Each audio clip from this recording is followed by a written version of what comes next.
नमस्कार मित्रांनो, जय जिजाऊ जय शिवराय। आज आपण अशा एका पवित्र भूमीचा प्रवास करणार आहोत जिला स्वराज्याची पहिली राजधानी होण्याचा बहुमान मिळाला।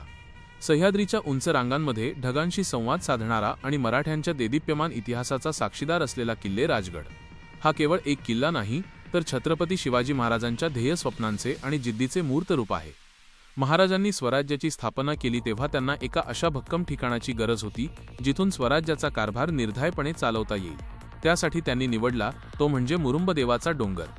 या डोंगराची भव्यता आणि भौगोलिक रचना पाहूनच महाराजांनी येथे स्वराज्याची राजधानी उभारण्याचा निर्णय घेतला आणि त्याचे नामकरण झाले राजगड।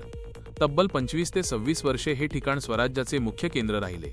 महाराजांनी आपल्या आयुष्यातील सर्वाधिक काळ याच गडावर व्यतीत केला, त्यामुळे इथल्या मातीच्या कणाकणात आजही शिवरायांच्या पदस्पर्शाचा भास होतो। राजगडाची रचना किती अजोड आहे याचा विचार केला की मन थक्क होतं। गडाला 3 माच्या आहेत, वजा पद्मावती माची, सुवेळा माची आणि संजीवनी माची।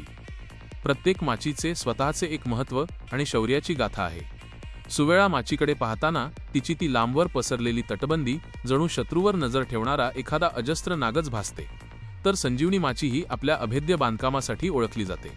या माच्या म्हणजे केवळ जमिनीचे तुकडे नाहीत, तर स्वराज्याच्या संरक्षणाचे मजबूत हात आहेत। आणि या सर्वांच्या वर डौलाने उभा आहे तो म्हणजे गडाचा बालेकिल्ला।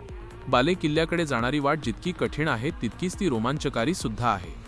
बालेकिल्ल्याच्या महादरवाजातून आत प्रवेश केल्यावर समोर दिसणारा विस्तीर्ण परिसर आणि तिथून दिसणारा तो सह्याद्रीचा अथांग पसारा पाहिला की जाणवते की महाराजांची दूरदृष्टी किती महान होती। बालेकिल्ल्यावरून पूर्ण गडावर आणि आजूबाजूच्या प्रदेशावर बारीक लक्ष ठेवता येत असे। इथूनच महाराजांनी स्वराज्याचे अनेक महत्त्वाचे निर्णय घेतले, अनेक मोहिमांचे नियोजन केले आणि अफजल खानाच्या वधासारख्या मोठ्या संकटांवर मात करण्याची रणनीती आखली। राजगडाने अनेक चढउतार पाहिले। याच गडावर स्वराज्याच्या थोरल्या राणीसाहेब सईबाईंचे निधन झाले। याच गडावरून शिवरायांनी आग्र्याहून सुटकेनंतर पुन्हा स्वराज्यात पाऊल ठेवले होते। हा गड म्हणजे एक जिवंत इतिहास आहे। इथल्या पाषाणांमध्ये मावळ्यांच्या रक्ताचा सुगंध आहे आणि वाऱ्याच्या झुळुकीत हर हर महादेवचा जयघोष आजही ऐकू येतो असे वाटते। गडाचा प्रत्येक बुरुज, प्रत्येक दरवाजा आणि प्रत्येक पाण्याचा टाकं आपल्याला स्वराज्यासाठी बलिदान देणाऱ्या त्या वीर मावळ्यांची आठवण करून देतं। मित्रांनो, राजगड पाहणे म्हणजे केवळ डोंगर चढणे नव्हे, तर तो इतिहास जगणे आहे। आजही जेव्हा आपण पद्मावती मंदिरात नतमस्तक होतो तेव्हा मनामध्ये एक वेगळीच ऊर्जा संचारते।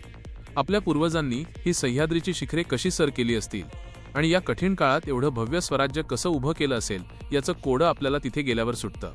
राजगड हा शब्दांत मांडण्यापेक्षा डोळ्यांत साठवण्याचा आणि हृदयात जपण्याचा ठेवा आहे।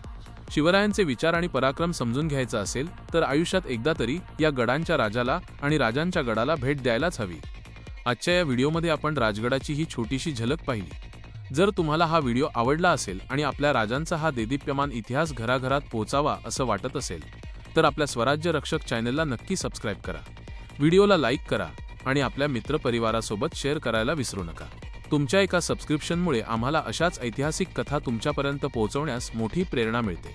चला तर मग पुन्हा भेटूया अशाच एका नवीन ऐतिहासिक माहितीसह। तोपर्यंत पाहत रहा स्वराज्य रक्षक। जय जिजाऊ, जय भवानी, जय शिवराय।